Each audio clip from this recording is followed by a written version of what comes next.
placer verles a cada uno de ustedes.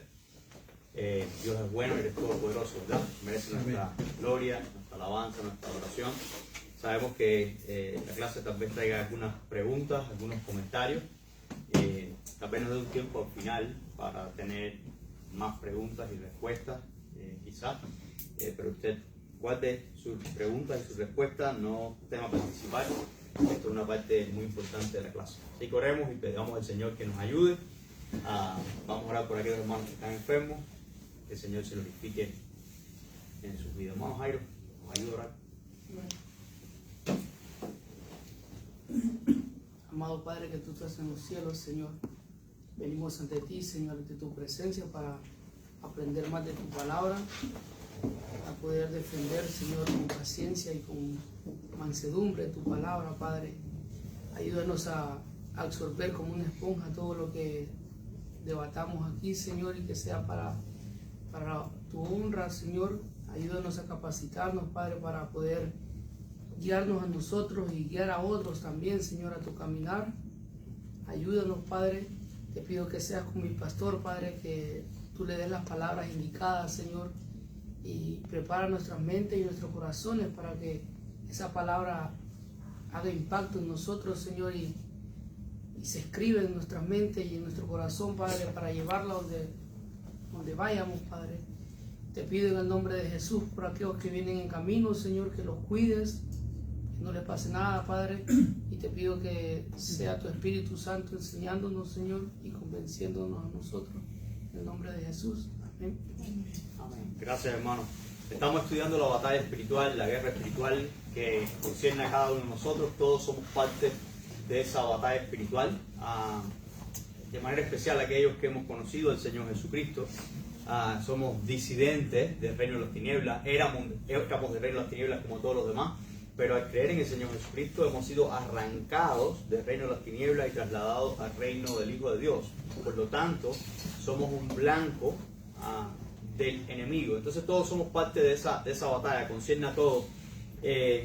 Hace unos miércoles vimos la fuente de esta batalla. Esta batalla es prehistórica, data de antes de la creación del mundo.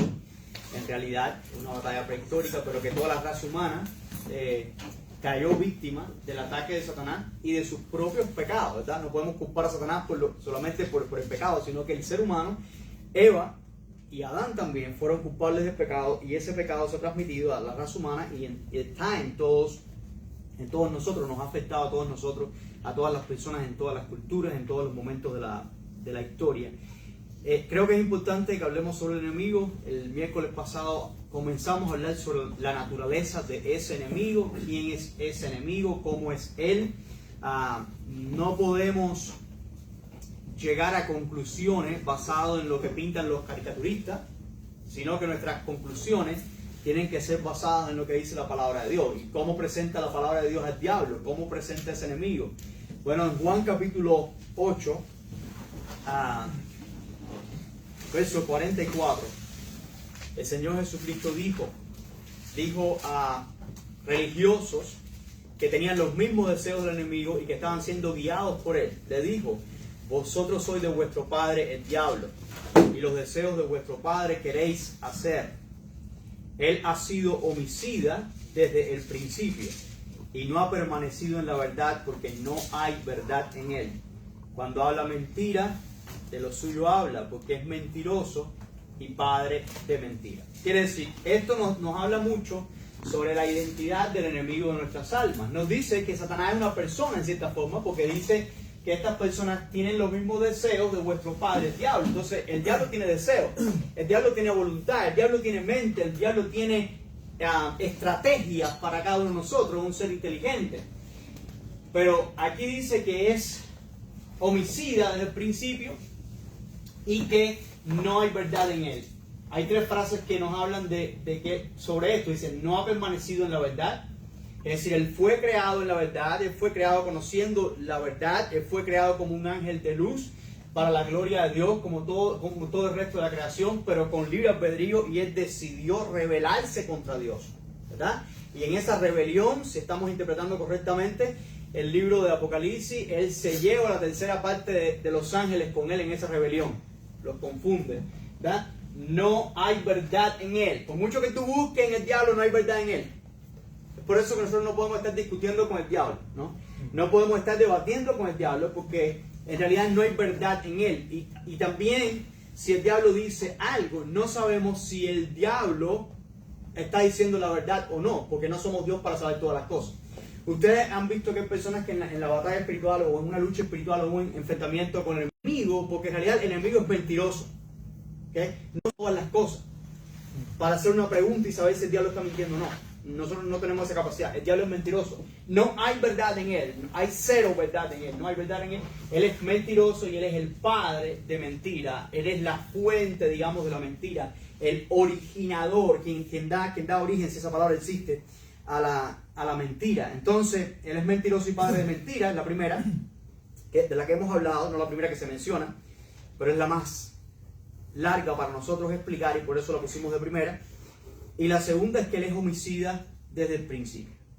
En cuanto a que él es mentiroso y padre de mentira, hablamos de falsas religiones, el llenito completo de falsas religiones. A punto, no hay una sola civilización, no hay una sola cultura que no haya sido tocada por la idolatría.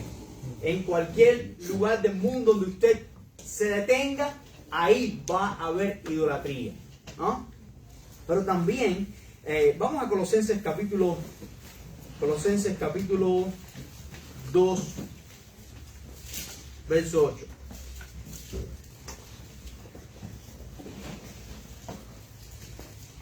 Dice el apóstol Pablo a los creyentes de Colosa. ¿Quién lo puede leer? Colosenses 2.8. ¿Qué dice? Mirad que nadie os engañe por medio de filosofías y huecas sutilezas, según las tradiciones de los hombres, conforme a los rudimentos del mundo, no de Jesucristo. Gracias, hermano. Miren, cuidado, nadie le engañe por medio de filosofía y huecas sutilezas. Si el diablo es padre de mentira, si él es el fundador del engaño mismo, una de las cosas que ha usado en la humanidad, no solamente es la religión falsa para desviar las personas de Dios, sino también la filosofía y las huecas sutilezas. Huecas sutilezas significa engaños vacíos. Eso es lo que significa, no más que eso. Literalmente es un engaño vacío, un engaño falso, no un engaño vacío que no tiene ningún sentido. Eso es lo que el diablo ha usado. Ahora, en cuanto a filosofía se refiere, la filosofía es la búsqueda de la verdad, la búsqueda de la sabiduría. El término literalmente significa amante de la sabiduría o amor a la sabiduría, de filo, ¿verdad?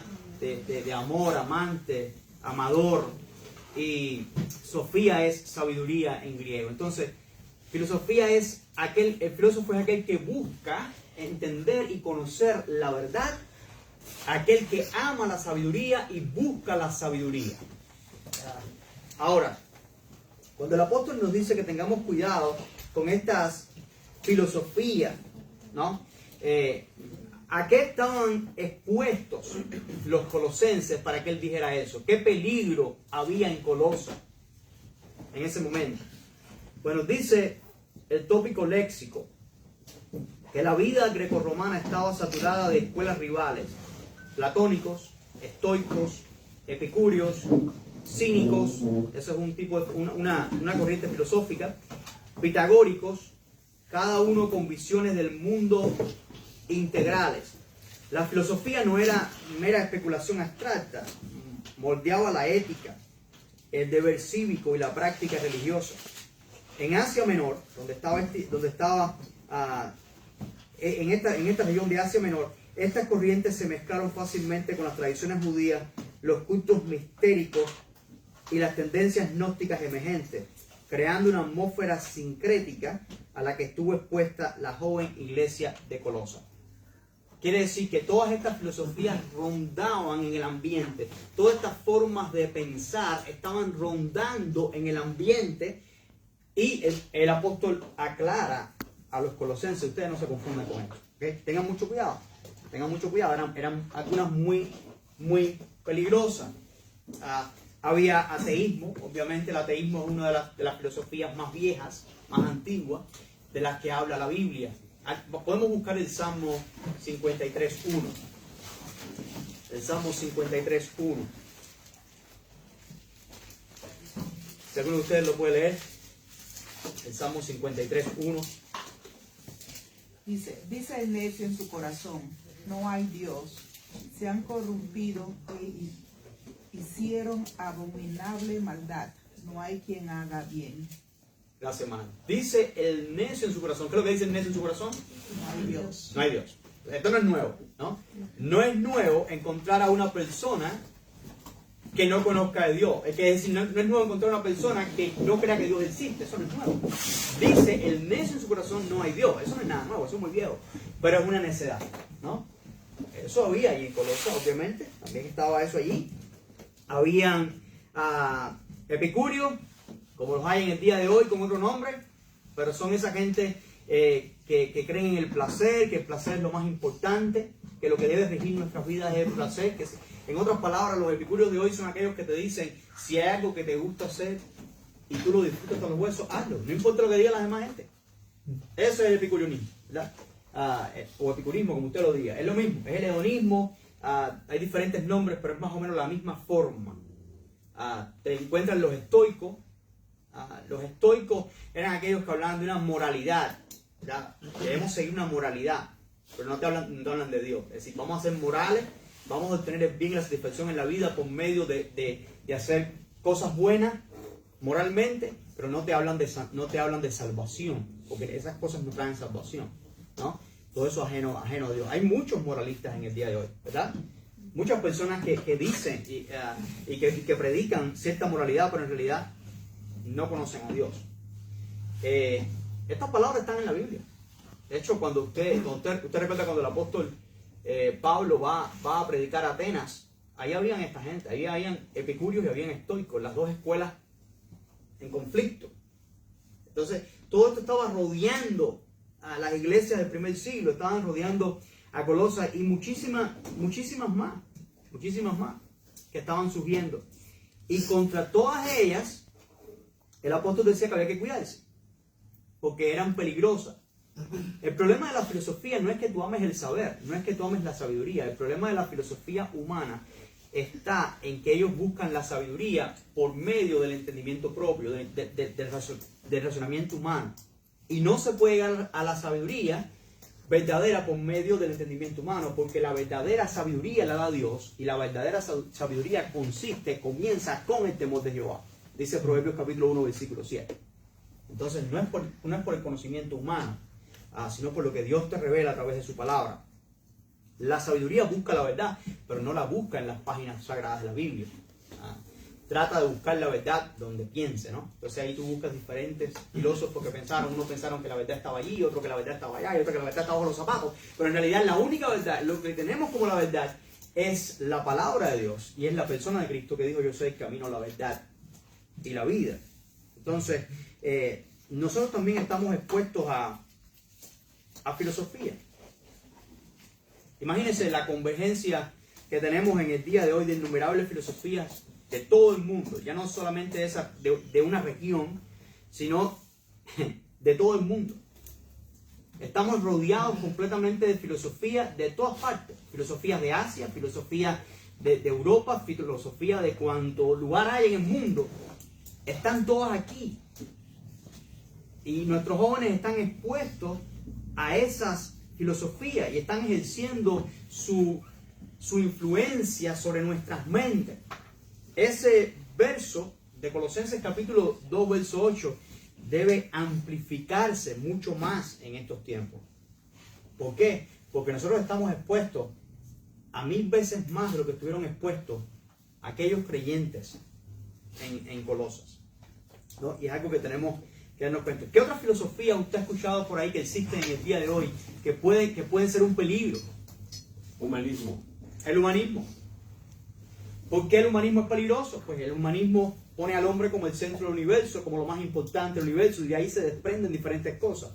Siempre me pregunté, cuando estaba en la universidad, ¿cuál es el punto con la filosofía, ¿no? Porque yo veía a los estudiantes de la universidad de filosofía, y si tú estudiaste filosofía en la universidad o eres un licenciado en filosofía, pues no me culpes, no te pongas brava conmigo, pero siempre sonaba tan curioso, ¿verdad? Que se dejaban la barba, como querían parecerse a Sócrates, no sé. Siempre estaban como, ¿entiendes? Como yo decía, ¿qué hay con esta gente? ¿Cuál es el punto? ¿No? ¿Cuál es el punto con esto? ¿Entiendes?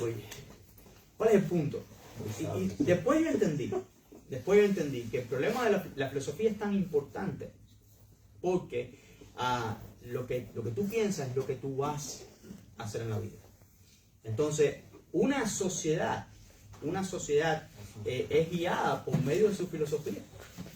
Y entonces por eso que los gobiernos y las universidades y las cátedras enseñan filosofía hasta un nivel universitario y hay doctores en filosofía en cada rama del saber. ¿Por qué? Porque lo que nosotros pensamos va a determinar lo que nosotros hagamos. Lo leímos por ahí. Vamos a Salmo 53:1 otra vez. La hermana ella lo leyó. Vamos a ver cuando la hermana, o el primero que lo tenga, si existe alguna relación en lo que ellos pensaban y en lo que ellos hacían. Salmo 53:1. Dice el necio en su corazón, no hay Dios. Se han corrompido e hicieron abominable maldad. No hay quien haga bien. Ok, quiere decir, dice el necio en su corazón no hay Dios. Y lo próximo que dice inmediatamente es, Se han corrompido. se corrompieron porque no hay Dios. A mí, si no hay Dios, si tú crees que no hay Dios, no hay un argumento moral, no existe un bien, un mal, una verdad, una mentira, uno bueno, una cosa buena, una cosa mala. Aunque la sociedad puede decir esto es bueno y esto es malo, eso es todo lo que tú vas a pensar, ¿no? No hay un fundamento para la moralidad si tú no crees en Dios, entonces te vas a corromper completamente. Entonces lo que nosotros pensamos determina cómo nosotros vivimos y las cosas que nosotros hacemos. Otra filosofía que usted ha escuchado que anda por ahí, que andamos viendo gente por ahí. Tal vez dentro de la propia iglesia. Bueno, sí también. Pues que te ames a ti mismo, Ajá. sin importar a los demás. Entonces, si es algo que te lastima o no te gusta, ámate tú, ame a ti mismo y luego ya. Exactamente. Ámate a ti mismo y olvídate de lo demás. Comiste tú, comió el mundo, ¿verdad? Que si comí yo, comió el mundo. Exactamente. ¿Algo más? ¿Alguna otra que usted ha visto por ahí? ¿O alguna frase que usted ha escuchado por ahí? ¿Alguna forma de pensar que es contraria a la fe? Y tienes que cuidarte de eso. Escuches tu corazón. Sigue tu corazón. Okay. Sigue tu corazón. Sigue tu corazón. ¿Por qué está malo eso? ¿Por qué yo no puedo seguir mi corazón? Dice la Biblia, engañoso es el corazón más que todas las cosas. Entonces tengo que tener cuidado con mi corazón. Hay momentos, hay deseos que yo voy a tener que van a ser buenos, pero hay deseos que yo voy a tener que no van a ser buenos. Entonces, la palabra de Dios es la que va a determinar al final si lo que está sintiendo mi corazón es bueno o es malo. ¿Ok? Hay que tener cuidado con eso. ¿Qué más? Yo entendería como la filosofía cuando se piensa que venimos a ser felices a esta tierra, a este mundo. O sea, el propósito de nuestra existencia es la felicidad y la satisfacción. ¿Cuántos matrimonios están separando por eso? Porque es que yo me casé para ser feliz. Porque la meta y el propósito de mi vida es ser feliz. Entonces, no, si este hombre se enfermó, yo lo voy a dejar. Porque es que yo no puedo ser feliz cuidando a un hombre. Yo no puedo ser feliz atendiendo a un hombre que no me pueda atender a mí o hacer lo que yo quiera conmigo. A otra parte sería de que conocer, que dicen conocer, ¿verdad? Pero como que agarran las cosas a la manera de ellos, porque yo lo veo tenía un maestro de ciencia y estaba hablando de la evolución y él era cristiano, supuestamente, ¿vale? Okay. Y como que, sí, yo sé, pero yo tengo que enseñar esto porque me lo exigen. Okay. Y así muchas veces las personas agarran su propio camino, de manera de que dicen, no, yo soy la iglesia, yo no necesito ir a un grupo. Entonces está como que dicen tener la verdad y están equivocados. Y serán juzgados, porque tú estás enseñando una cosa que es una mentira. ¿De qué bando tú eres? A ver, ¿quién es tu líder si tú estás enseñando una cosa que es mentira? ¿Tú eres del bando de Dios o tú eres del otro reino? Pero tú eres del otro reino, eres del reino de las tinieblas. Exactamente. Está también el nihilismo por ahí, que enseña que nuestra vida no tiene ningún sentido, no tiene ningún sentido. No somos más que poco cósmicos. Y entonces si eso tiene una implicación, obviamente los cristianos de Corinto fueron mordidos por cierta forma de esa filosofía al creer que no había resurrección de los muertos. Nos morimos y punto, ¿no? Nos morimos y dejamos de ser, pasamos a ser poco cósmicos. Y entonces si el apóstol Pablo dice, si ese es el caso, pues comamos y hagamos esto y aquello y lo otro, si me voy a morir mañana. Ah, no, pero como hay resurrección, como hay un futuro, entonces yo tengo que ser agradable a Dios y vivir para la gloria de Dios. ¿Me explico? Creo que el enemigo está detrás de todas estas mentiras y de todas estas filosofías, el mismo que ha sembrado las religiones y la mentira de las religiones en todo el mundo y la idolatría en el mundo entero, también ha sembrado filosofía en el mundo entero y la sigue sembrando, aún dentro de la iglesia, ¿no? Según un estudio investigativo de Barna Group es un grupo de investigación cristiano, y este estudio ya tiene 9 años. Solo el 17% de los cristianos que consideran importante su fe y asisten a la iglesia regularmente tienen realmente una cosmovisión bíblica. Esto está fuerte, ¿no? Porque esta gente, este ministerio llamado Barna Group, usted lo puede buscar después, puede mirar sus artículos y sus encuestas y toda la cosa. Pero obviamente las encuestas no expresan una realidad 100% exacta. Eso depende de muchos factores para que la información sea exacta, ¿no? Quiénes fueron los que entrevistaron, de cuántos grupos sociales, de qué ciudad, de todas esas cosas. Pero nos da una idea, ¿no? Nos da una idea de cómo está la cosa. Según la investigación que ellos hicieron, el 100% de personas encuestadas, y creo que la encuesta, después la vamos a ver, creo que dice como eran más de 1.500 personas que ellos encuestaron. De ese 100%, un 83%,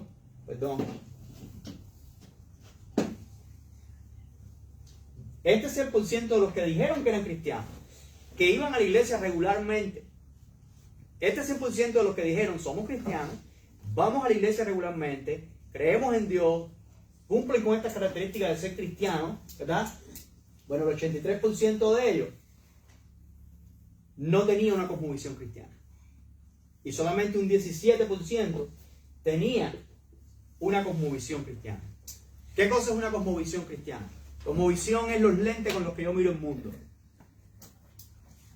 Cosmovisión es el conjunto de principios, de valores, cómo yo miro el propósito de mi existencia, el propósito de todas las cosas. Eso es la cosmovisión.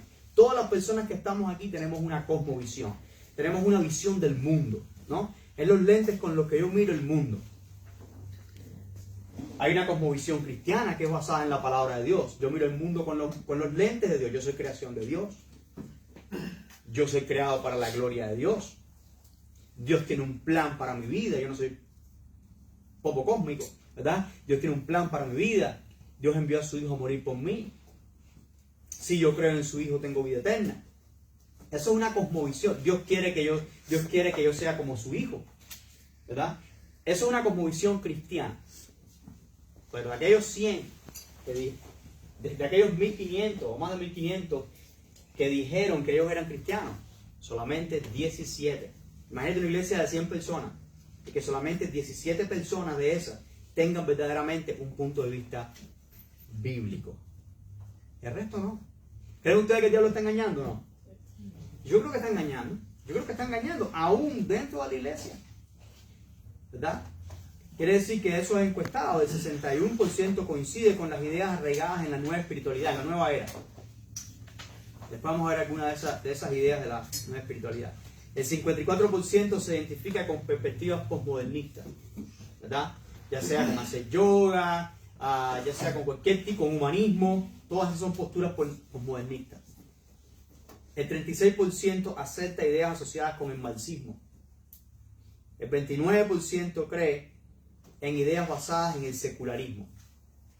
Bueno, el marxismo tiene su fundamento en el ateísmo, ¿verdad? Igualmente el secularismo. Entonces, esto es grave. Esto es grave. Y usted dice, bueno, pastor, eso eso es para otro grupo social. Nosotros somos hispanos. Nosotros no tenemos que estar en tanta estadística. Esta estadística también incluye las personas que lucen como nosotros y que hablan el mismo idioma que nosotros hablamos. ¿Verdad? Y si tú miras el 34%, el 27% de esos 100 dijo que el significado de propósito viene de ser parte de un todo. Eso es panteísmo. Eso es panteísmo. Esa es la nueva espiritualidad. Que todos somos parte de un yo universal, de un ser universal cósmico, y todos somos parte y todos estamos unidos con esa entidad. Y tú te vas a un río y tú cruzas los pies y empiezas a orar y te unes con el yo cósmico, y entonces tienes esa relación espiritual con el yo. Eso es lo que está hablando. El 27% de esa gente que va regularmente a la iglesia, que dicen ser cristianos, creen que ellos son parte. Yo no sé si es que miran la isla de la galaxia, que es lo que enseña en realidad, pero creen eso. Y el 34% de este 27%, que es un número significativo, si ellos encuestaron a 1.456 personas, es 1.400, no 1.500, el 34 son hispanos, fueron hispanos. Eso nos afecta a nosotros también, es también a nosotros. Mira aquí, el 32% de esos 100, ellos creen en el karma, ¿verdad? Si tú haces bien, vas a recibir bien, y si tú haces mal, vas a recibir mal. Bueno, nosotros sabemos claramente que la Biblia dice que todo lo que el hombre sembrar, eso también segará. ¿Sí? La Biblia dice que el que siembra para la carne, de la carne segará corrupción. Y el que siembra para el espíritu segará vida eterna. Si siembras limones, no te van a salir mango. Lo que tú, obviamente, pero de eso no es lo que habla. El karma no está hablando de eso.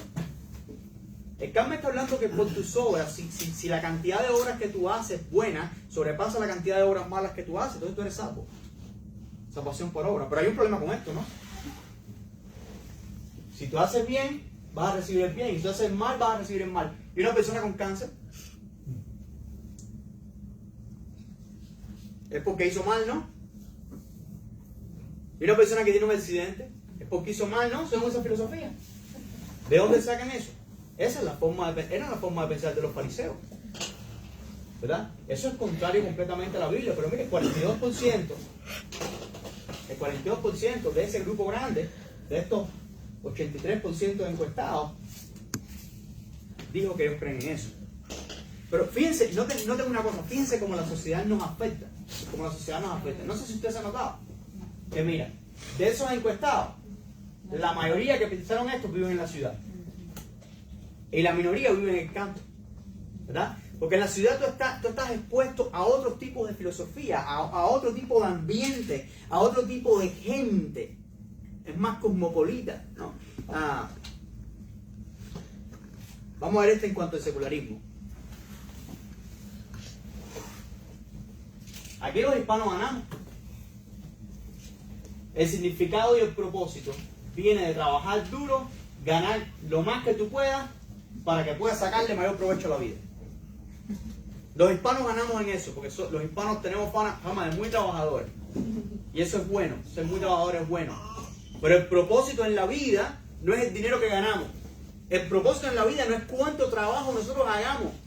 Porque el día que se te parte un pie y no puedas trabajar, tú no pierdes valor porque tú eres un hijo de Dios. En realidad el valor de tu vida no está basado en lo que tú trabajas, ni en cuánto dinero tú llevas a la casa, ni cuánto... No, está basado en quién tú eres para Dios. Y esa es una verdad de la palabra de Dios. ¿Entiendes? Pero mira esto, la mayoría, el 20% de esta gente, 27% de esta gente, y la mayoría, casi el doble de los que viven en la ciudad comparado con los que viven en el campo, creen que el propósito en la vida es ese, es trabajar. No, ¿tú no crees que esto te afecta en tu relación con Dios? ¿Tú no crees que esto te afecta en tu relación con la familia? Si tú crees que el propósito en la vida es trabajar cuán duro como tú puedas para ganar lo más que tú puedas para sacar el mayor provecho en la vida. ¿Qué tú quieres decir mayor provecho en la vida? Que vas a tener más dinero cuando te retires. ¿Tú sabes si vas a retirar? ¿Cómo puede afectar esto mi relación con Dios?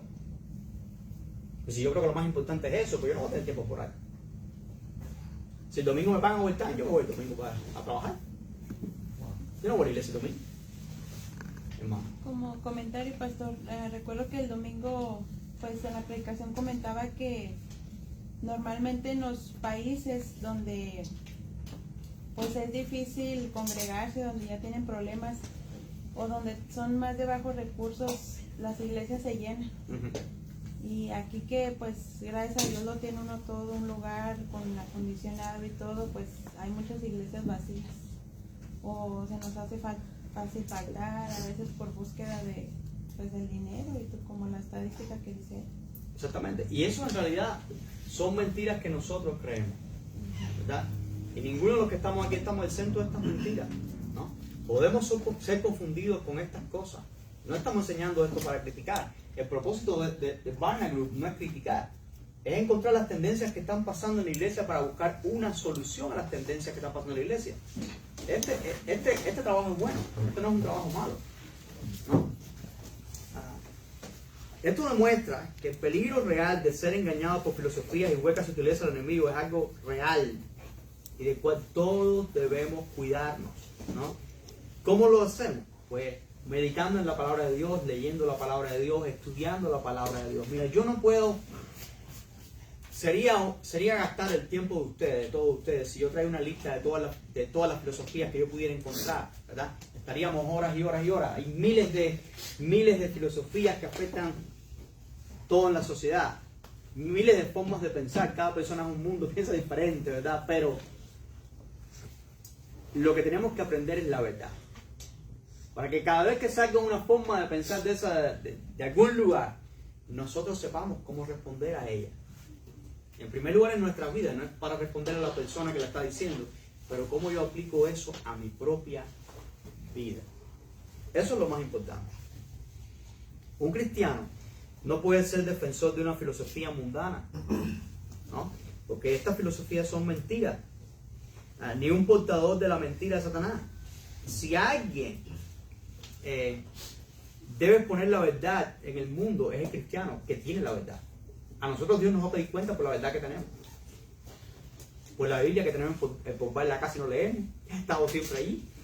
Dios nos va a pedir cuenta por eso, ¿no? En realidad la iglesia es llamada columna y baluarte de la verdad. En primera Timoteo 3:15. 1 Timoteo 3:15. La iglesia es columna y baluarte de la verdad.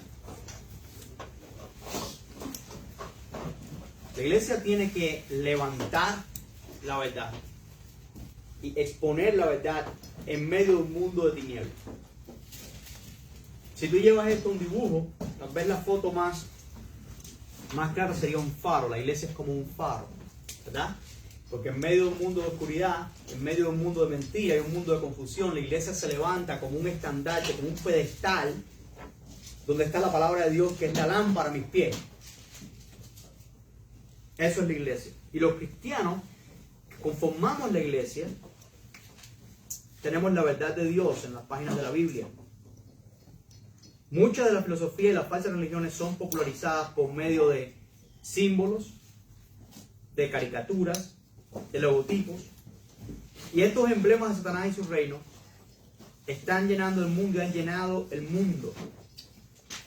Sus sistemas, sus religiones, su cultura, la industria del entretenimiento. Y estos símbolos los vemos en todo lugar.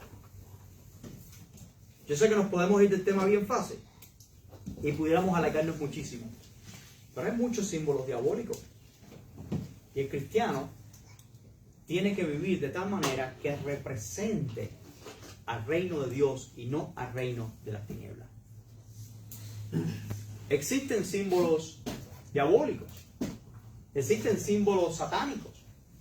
Existen, y estos símbolos están en todos lados. Están en la ropa, muchas veces los vemos en la ropa, ¿verdad? Las personas se compran una ropa con un símbolo y dicen, mira qué grabado más bonito, está rojo. Pero se lo ponen y no importa, ¿verdad? Me costó $1 nomás, pues me lo pongo. No, el cristiano tiene que saber qué está dando a conocer. ¿Qué mensaje está llevando? Imagínense en la Segunda Guerra Mundial, un avión norteamericano con una suástica del fascismo. Ese es un blanco directo, ¿verdad? Porque no está representando en realidad el país que debe representar. ¿Y qué tal un cristiano, verdad? Oye, yo sí soy cristiano, yo sí busco de Dios, con un pentagrama así en el pecho, con una cruz quebrada. No, porque es el símbolo de la paz. ¿Quién lo dijo? No, yo no sé. ¿verdad? Pero tenemos que preguntarnos las cosas que nosotros usamos. Yo creo que eso es importante. Y el enemigo trata de confundirnos, trata de embarrarnos, de ensuciarnos, de desviar la adoración, de hacernos... yo me imagino que a veces el enemigo se ríe de los cristianos muchas veces.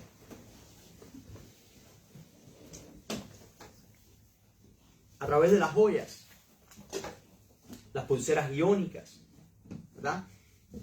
No, que yo vi en Facebook que es bueno para la salud. Sí, pero tú buscaste la información. ¿De dónde viene? ¿Para qué se usaba? ¿Qué significado tiene? ¿Verdad? Los adornos. Los adornos que compramos para nuestra casa. ¿Qué significan? ¿De dónde vienen? ¿Qué significado tienen? Eso es importante. Las decoraciones que ponemos. Eso es importante. Los logos, los logotipos en las marcas. Los saludos que se hacen. Las banderas que se portan. ¿Verdad? Las ropas, el tipo de ropa que se usa. Los símbolos de los grupos, los partidos políticos. Las fraternidades. Todo eso es importante. ¿Y sabe qué?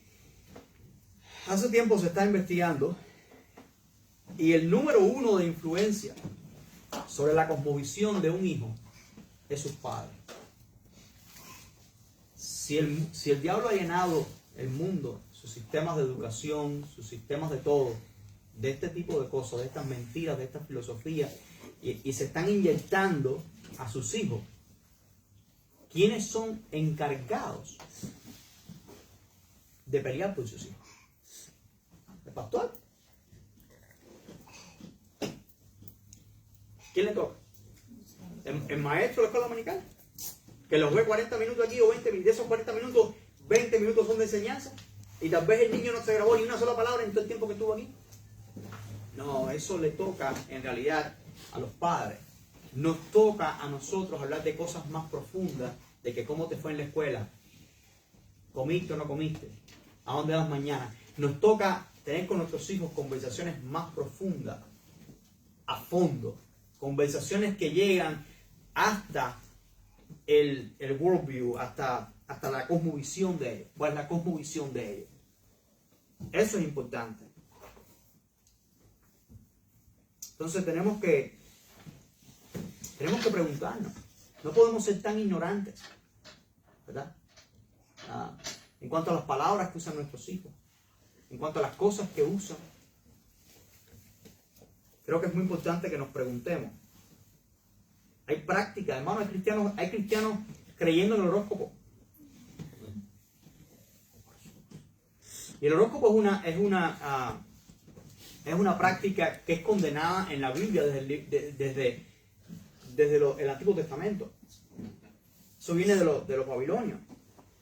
Y es increíble, hay cristianos que creen y que confían en estas cosas.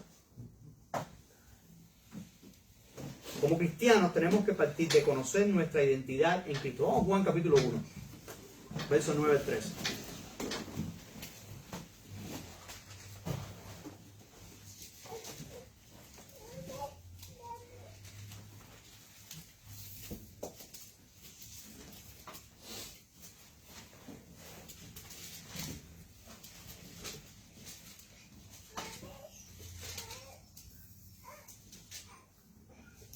Juan 1, 9 al 13. ¿Quién pudiera leer?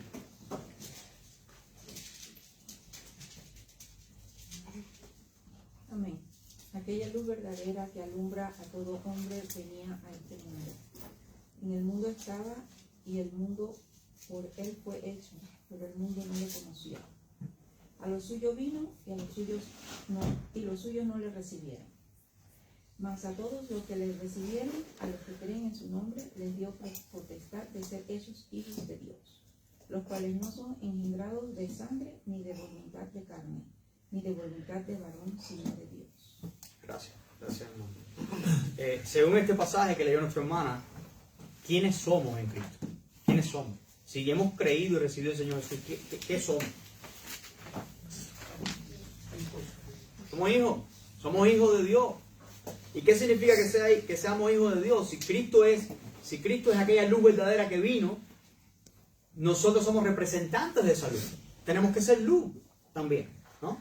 Entonces, si yo soy un hijo de Dios, yo soy un representante de Dios. La forma en que yo me visto, la forma en que yo hablo, lo que yo porto, lo que yo expreso, lo que yo comunico, verbal o no verbalmente, todo tiene que ver con quién yo soy, mi entendimiento de mi identidad. Y yo no soy cristiano porque alguien me dijo, tú vas a hacerlo, ¿no? Sino que es voluntad de Dios, por la gracia y por la misericordia de Dios. Soy un hijo de Dios.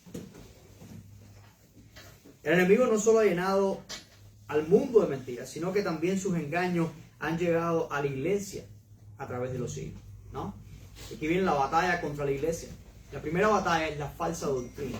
Y ahí ustedes me van a ayudar. Yo necesito a 3 voluntarios. Obviamente me faltó un libro de la Biblia ahí.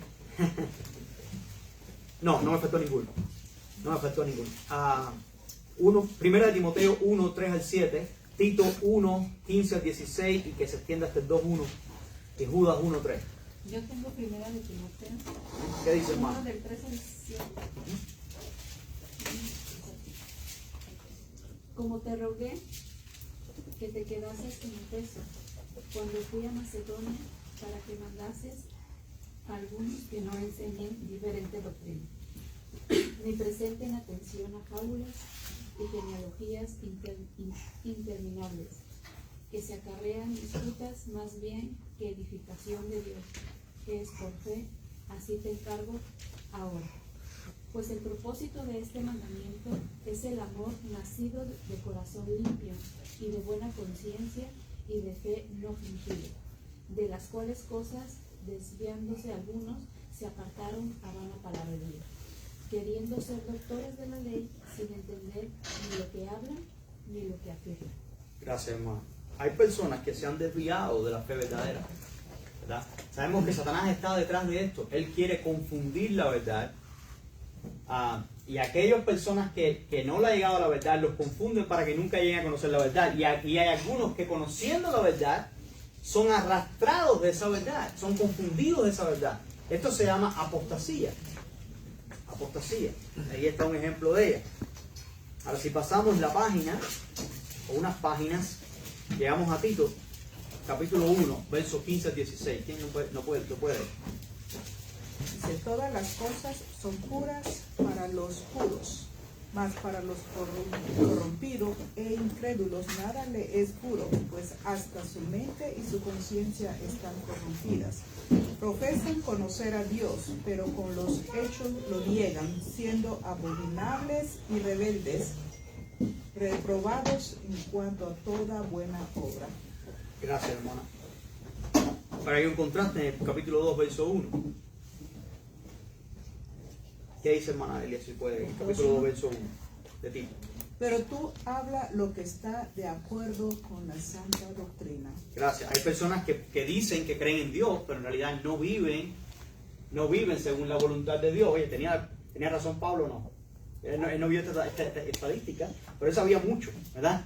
Dios le reveló, ¿verdad? Hay muchos que no andan, no son poquitos, hay muchos que no andan conforme a la verdad de Dios, pero tú sigue la doctrina. Sigue la doctrina. Judas 1.3. ¿Quién lo tiene?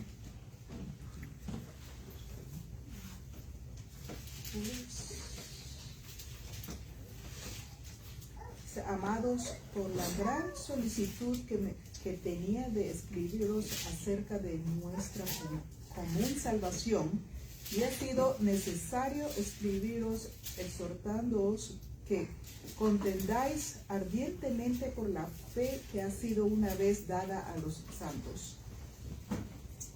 Ayúdame a entender ese pasaje. Vamos a pensar. Vamos a meditar en este pasaje un momento. Judas es el penúltimo libro de la Biblia. Dice, él está exhortando que contendamos ardientemente por la fe que ha sido dada a los santos. ¿Quiénes son los santos? Nosotros. Todos los creyentes en Jesucristo son llamados santos. ¿Por qué son santos? ¿Son perfectos?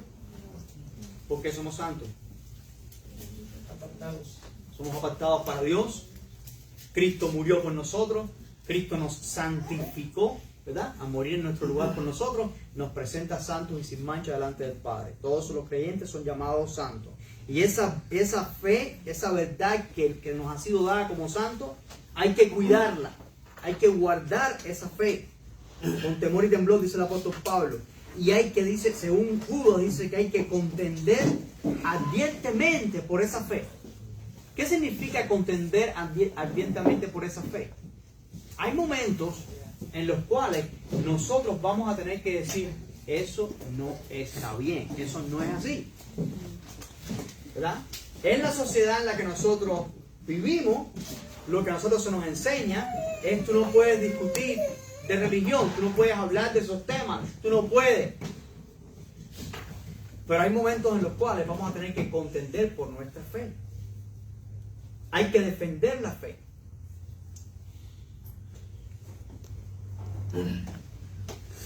También existen falsos maestros. En 2 Timoteo 4:3,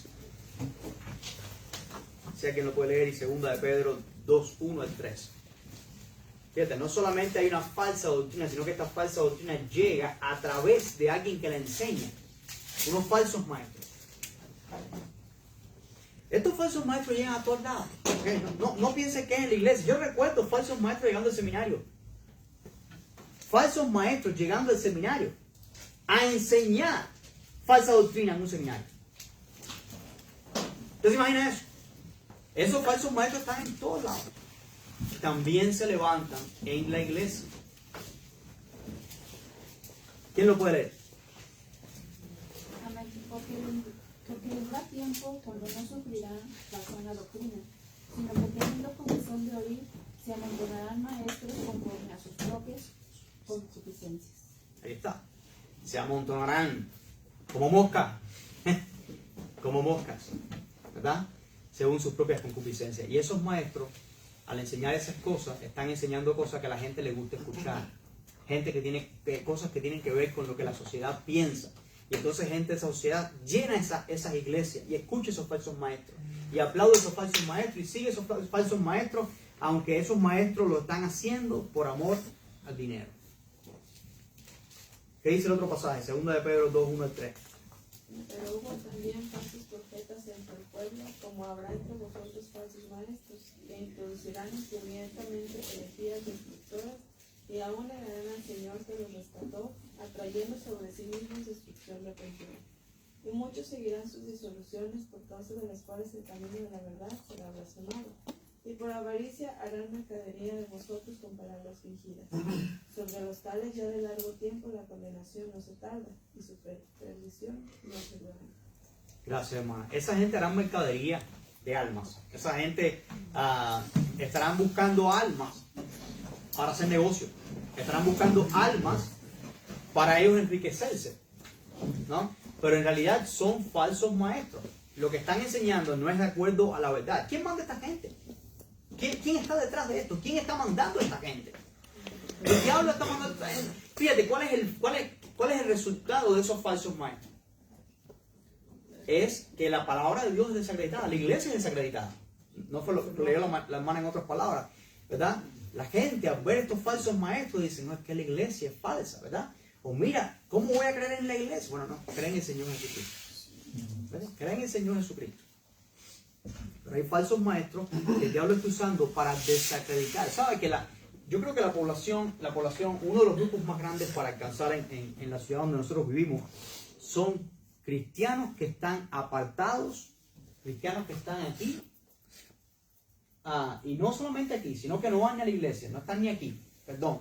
Son cristianos que están apartados, que no van ni a la iglesia, algunos porque tuvieron una mala experiencia, ya fuera porque fueron inmaduros, o haya pasado lo que haya pasado, el enemigo usó una experiencia para apartarlos, alejarlos de los caminos de Dios. Pero hay falsos maestros. Pero también, no solamente hay falsos maestros, sino que hay falsos creyentes, falsos discípulos. Entonces imagínense, yo estoy en el peligro de que una persona predique una cosa que es mentira. ¿No? Tenemos que cuidar para que nuestra iglesia no pase. Pero aunque yo puedo ser un león bajándome por esta iglesia para que nadie predique una cosa que es mentira. Existen ciertas reglas. Cuando alguien me dice, pastor, el pastor fulanito quiere predicar, bueno, conocemos a fulanito, que predica fulanito, que cree fulanito, de qué denominación es fulanito, etc. Eso es muy importante, porque no podemos, después de pasar tanto trabajo enseñando la verdad, que venga un papagayo enseñando una cosa que es mentira. Pero por mucho que yo luche como un león y que luchemos como iglesia, como leones, por la sana doctrina, si tú estás mirando mentira del diablo en un teléfono por medio de un falso maestro, eso no te hace ningún bien. ¿Ok? Todos somos responsables de cuidarnos. También tenemos el peligro, no solamente de lo que se dice de que adelante. Tenemos el peligro de que se sienta al lado de nosotros en el banco. Hay falsos maestros de que se sienta al lado de nosotros en el banco de la iglesia, o en la silla de al lado. Hay falsos maestros, hay falsos cristianos también. Hay falsos cristianos también, ¿no? Vamos a la palabra, vamos a Mateo capítulo 13.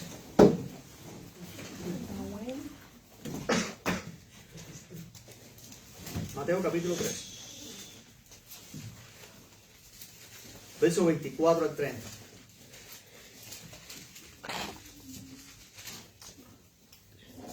Le refirió otra parábola en Mateo 13, 24.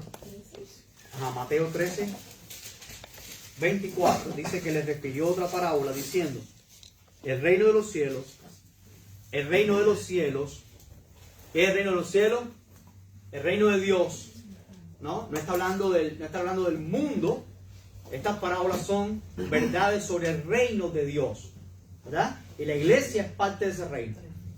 El reino de los cielos es semejante a un hombre que sembró buena semilla en su campo, pero mientras dormían los hombres vino su enemigo y sembró cizaña entre el trigo y se fue.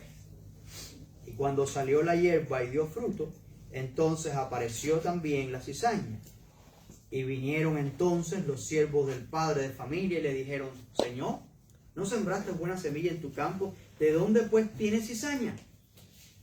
Él les dijo, un enemigo ha hecho esto. Y los siervos le dijeron, ¿quieres pues que vayamos y la arranquemos? Él les dijo, no sea que al arrancar la cizaña arranquéis también con ella el trigo. Dejad crecer juntamente lo uno y lo otro hasta la siega. Y el tiempo de la siega, yo diré a los segadores, recoged primero la cizaña y atarle en manojos para quemarla, pero recoged el trigo en mi granero. En el reino de Dios, en la iglesia, que es parte del reino de Dios, hay cizaña. ¿Quién es el trigo? Todos los creyentes fieles. ¿Cuál es el granero? El cielo, ¿verdad? Ser recogido del granero, nos vamos con Cristo. Pero hay algunos que son cizaña, algunos que no son trigo y están en la iglesia, ¿no? Bueno, ¿querrá decir esto el Señor? ¿Es lo que estamos pensando? Vamos al verso 36, Mateo 13, 36. Entonces, despedida la gente, entró Jesús en la casa y acercándose a él sus discípulos le dijeron, explícanos la parábola de la cizaña del campo. Respondiendo él les dijo, el que siembra la buena semilla es el Hijo del Hombre. El campo es el mundo, la buena semilla son los hijos del reino y la cizaña son los hijos del mal. El enemigo que la sembró es el diablo. La siega es el fin del siglo y los segadores son los ángeles. De manera que como se arrancan la cizaña y se queman en el fuego, así será en el fin de este siglo. Enviará el Hijo del Hombre a sus ángeles y recogerán de su reino a todos los que sirven de tropiezo y a los que hacen iniquidad, y los echarán en el horno de fuego. Allí será el lloro y el crujir de dientes. Entonces los justos resplandecerán como el sol en el reino de su Padre, y el que tiene oído para oír, oiga. Entonces, el diablo no solamente usa a falsos maestros, el diablo también usa a falsos discípulos, falsos hermanos, ¿verdad? personas que te pueden saludar, personas que te dicen Dios te bendiga, personas que ayudan en la iglesia. Pero mira, de todo. ¿Sabes una cosa? Una experiencia que yo tuve en la iglesia, en una iglesia en la Florida, había un hermano que era muy servicial, ¿verdad? Y nos estaba ayudando para preparar la Santa Cena. Y tú puedes creer que cuando le digo, hermano, vamos para la Santa Cena, algo de eso, me dijo, no, es que yo no tomo la Santa Cena, yo no soy cristiano. Pero como que usted no es cristiano. No, yo no soy cristiano. Yo vengo a esta iglesia hace años, pero yo cristiano no soy. Yo no participo de la cena. Wow. Pero habrán otros que sin embargo son menos sinceros que él. Y dirán, sí, gloria a Dios, tomamos la Santa Cena, hacemos lo que sea, pero no. Entonces, ¿qué significa esto? ¿Cuál es la solución, el pastor? Ser paranoico significa que vamos a hacer una lista, vamos a hacer una encuesta personal. Repite. ¿Tú crees en esto? No tenemos que hacer eso. El Señor nos dijo, ¿verdad? No hay que arrancar la cizaña, porque arrancando la cizaña podemos dañar también el trigo. Podemos hacer más daño. Vamos a dejar que los dos crezcan juntos y dejarle a Dios que sea el que venga y recoja el que. Nosotros tenemos que cuidarnos. Pero ¿para qué nos sirve esta enseñanza entonces? Si no tenemos que hacer nada y le toca a los ángeles hacerlo, ¿para qué nos sirve? Nos sirve para saber que hay falsos maestros y hay falsos discípulos también, que el diablo ha sembrado a esta gente. ¿Sabes una cosa? Mucha gente viene a la iglesia con los deseos de buscar de Dios, con los deseos de conocer de Dios, y a veces son precisamente estos falsos los que les caen arriba para que no conozcan del Señor, los que se convierten en un obstáculo. Muchas personas se han ido de la iglesia y están allá afuera y no quieren saber de las cosas de Dios, porque un hermano de la iglesia, bueno, tú pensarás que es trigo, pero en realidad fue una cizaña que le salió. Tú pensaste que era oveja y era un lobo disfrazado de oveja, que te dio una mordida, te asustaste, te fuiste, más nunca regresaste. No, pero ¿sabes qué? El reino de Dios padece por culpa de estas cosas, y es parte de la obra del diablo de engañar y de confundir, que ha llenado el mundo de religión, ha llenado el mundo entero de filosofías falsas, ha llenado el mundo entero de engaños, de engaños, y eso también ha afectado a la iglesia. Ha llenado también la iglesia a través de los siglos de falsos maestros, de falsos líderes, de falsos creyentes. Bueno, pastor, ¿y qué tenemos que hacer? Nada, pues tenemos la palabra de Dios. Para eso tenemos la verdad. La verdad no está en una institución, no está en un líder humano. La verdad está en la palabra de Dios y en el Señor Jesucristo. Ella es su palabra. ¿Ven? Y últimamente, la última tendencia es los falsos apóstoles. Los falsos apóstoles. Yo me voy a meter aquí un momentico porque yo creo que es importante que entendamos que hay falsos apóstoles. Y también me atrevo a decir un poquitico más allá, que cada vez que una persona se levanta y diga, yo soy apóstol, usted es un mentiroso. Hay que contender por la fe. Tú puedes hablar bonito, tú puedes tumbar a la gente para el piso, pero si tú dices que tú eres un apóstol, en el mismo sentido de los apóstoles del principio, de los seguidores del Señor, usted o es muy ignorante o usted en realidad es un falso. Hay que desenmascararlo. ¿Por qué? ¿Por qué digo esto? Porque cuando vamos a Hechos capítulo 1 nos encontramos unos requisitos muy clarísimos para poder ser un apóstol. Tiene que ser un testigo de la resurrección del Señor Jesucristo, que ha estado con nosotros desde el principio, que haya hecho esto y esto. Y de aquella multitud tan grande que había, solamente 2 calificaban para esa posición. Y uno de ellos solamente fue escogido como sucesor de Judas. Entonces no cualquiera puede levantarse en el día de hoy y decir, yo soy un apóstol. Cuidadito lo que tú dices.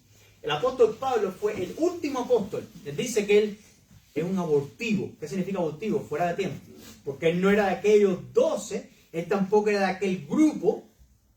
Es un abortivo. Pero después en Corintios capítulo 9, cuando él defiende su apostolado, viene a defenderlo más de una ocasión, él dice, no soy un apóstol de Jesucristo, no vi al Señor Jesucristo. Porque él sabía, un apóstol es una persona que ve al Señor Jesucristo. Entonces una persona que diga que es cristiano, que porque es cristiano, o porque fue a un seminario, o porque alguien le puso la mano arriba, ahora es apóstol. No, eso es un mentiroso. Así lo puedes llamar, ¿verdad? Porque la palabra de Dios es clarísima al decirnos que el apóstol Pablo es un abortivo, el último de los apóstoles. Pero esto estos líderes llegaron a las iglesias, llegaron por ejemplo a la iglesia de Corinto. Vamos a 2 Corintios 11, 12 al 15, estamos terminando. Paciencia. 2 Corintios 11.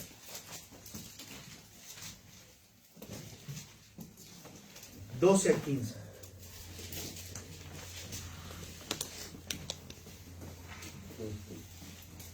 Había una diferencia entre el apóstol Pablo y ciertas personas que se estaban llamando apóstoles, que no eran apóstoles, no eran de los apóstoles del Señor Jesucristo, pero ya tan temprano como en el primer siglo, tan temprano como en la iglesia de Corinto fundada por el apóstol Pablo, habían llegado líderes llamándose apóstoles y exigiendo cierta remuneración. Y el apóstol Pablo, sabemos que tuvo que trabajar en la provincia de Acaya, él tuvo que trabajar con sus propias manos para que la iglesia no sostuviera, para que la iglesia entendiera de que el evangelio es gratuito. Esa fue la razón por la que lo hizo. Por eso él dice en 2 Corintios 11:12, mas lo que hago, lo haré aún. Eso de trabajar con sus manos, para quitar ocasión a aquellos que la desean, a fin de que en aquello en que se glorían sean hallados semejantes a nosotros. Porque estos son falsos apóstoles, obreros fraudulentos, que se disfrazan como apóstoles de Cristo. Y no es maravilla, porque el mismo Satanás se disfraza como ángel de luz, ¿no? Así que no es extraño si también sus ministros se disfrazan como ministros de justicia, cuyo fin será conforme a sus obras. No es extraño que Satanás engañe y que ahora hayan gente que digan ser apóstoles, pero en realidad son unos engañadores. Él no está hablando de los demás discípulos de Cristo. Cuando él habla de los demás discípulos de Cristo en 1 Corintios dice: no tengo yo derecho a traer conmigo una hermana como esposa, como Cefa y los demás apóstoles. Esos no son falsos apóstoles. Pero ahora está mencionando en 2 Corintios a falsos apóstoles que ya había dentro de la iglesia. Falsos apóstoles desde el primer siglo. Y al final del primer siglo, en Apocalipsis capítulo 2, verso 2. Apocalipsis capítulo 2.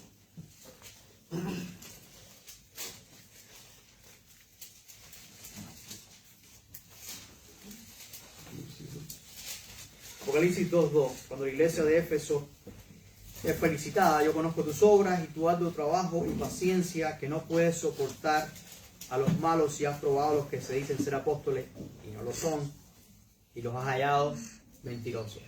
Se dicen ser apóstoles y no lo son. Después del primer siglo no encontramos ninguna en la historia de la iglesia gente que hayan dicho yo soy un apóstol, ¿verdad? Ahora, es en el siglo pasado cuando hay una revolución apostólica y hay no sé cuántos apóstoles y gente llamándose apóstoles, ¿verdad? Entonces por 20 siglos casi no hubo apóstoles que se levantaron. Los últimos que fueron identificados como falsos apóstoles fueron aquí en Apocalipsis. Y ahora en el final de los tiempos se levanta una pila de apóstoles y tenemos que hacerle caso y creer lo que dicen. Miremos sus obras, dice Jesús. Miremos sus frutos y ellos hablarán sobre quiénes son verdaderamente esta gente. Pero el diablo ha plagado no solamente el mundo, sino también la cristiandad. Y nosotros tenemos como responsabilidad pues estudiar la palabra de Dios, llenarnos de la palabra de Dios, contender ardientemente por esta verdad y ser fieles y vivir como hijos de luz. Vamos a dejarle aquí. Si tenemos algunas preguntas, Nicole, si puedes. Gracias.